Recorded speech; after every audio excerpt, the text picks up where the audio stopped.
She is the 0, and 0 is also interchangeable with the number 9 because 3 plus 6 in a 360-degree angle equals 9. And actually, if you use 9 in any of your mathematics, using it polymathically, you will not lose any of the values of, just like if you said 3 plus 6 plus 9 by interchanging this 0, you will still end up with 9 at the end of it once you add it all together, okay?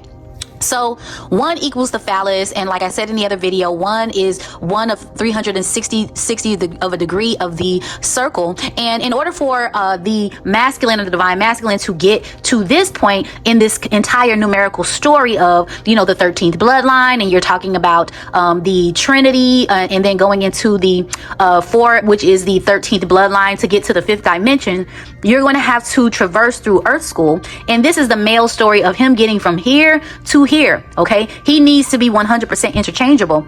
And what that means is through the gravitational black sun event that I have been explaining on this channel with the moon machine shutting down, the mathematics for that is 1 divided by 9, because 0 and 9 are interchangeable. If you divide 1 over 0, it comes back with nothing. So in order for you to get the mathematics for this singularity event, which is the black sun event, and the reset math, you're going to have to divide 1 divided by 9, which equals 0.11111, which is our knock knock Neo moment that opens all of the doors for the feminine to go, for us to go into the divine feminine realm, which is the 5th dimension, okay? And that's going to be brought about by the birth of the sun when we get to this last portion. Again, this 6 is the womb space at the bottom, or the circle, and then it's a pregnant woman. And then the 9 is the birth of this child, or the birth of the realm in the yang energy, or him coming back fully to himself.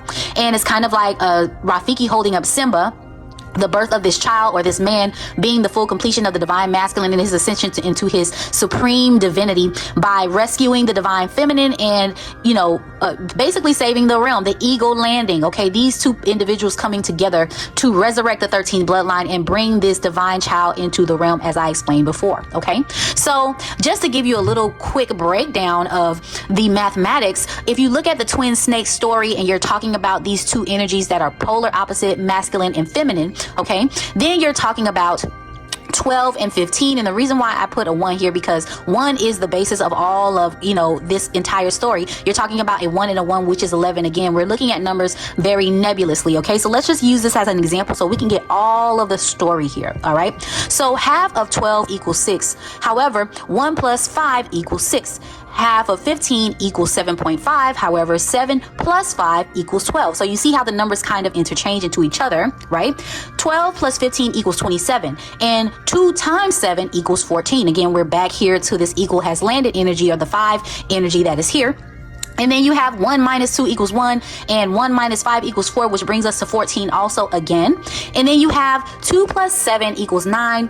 And you also have 12, which represents 3, and 15, which represents 6 when you add those numbers together. Okay, so that takes us to 369, and everyone knows about these numbers in terms of their, their symmetry and their connection and how they all equal the exact same thing. It's also a representation of time when you're talking about the time on the clock being, 12, 3 o'clock, 6 o'clock, 9 o'clock, back to 12, and the number 12 is actually the number 3.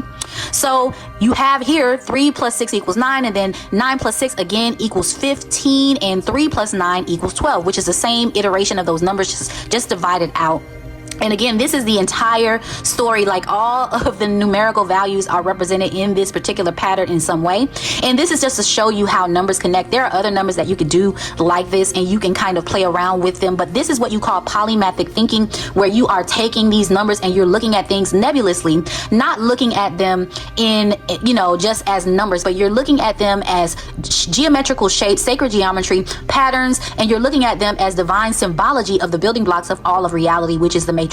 We are living in an actual math problem.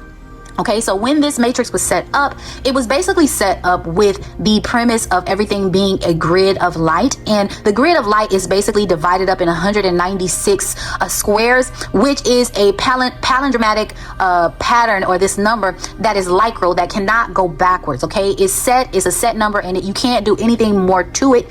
And within this mathematical equation, you have these divine occurrences of numbers like 49, You have the number 7 integral into it, and 49, as I explained before, is a divine number that represents 4 plus 9 equals 13, which is the 13th bloodline. There's also other, symbolic references for the number 49 as well, but I won't go deeper into that. However, again, this is the twin snakes math, and you're talking about the caduceus, which is a medical thing, but you're talking about the twin snakes energy or kundalini energy, and Ka.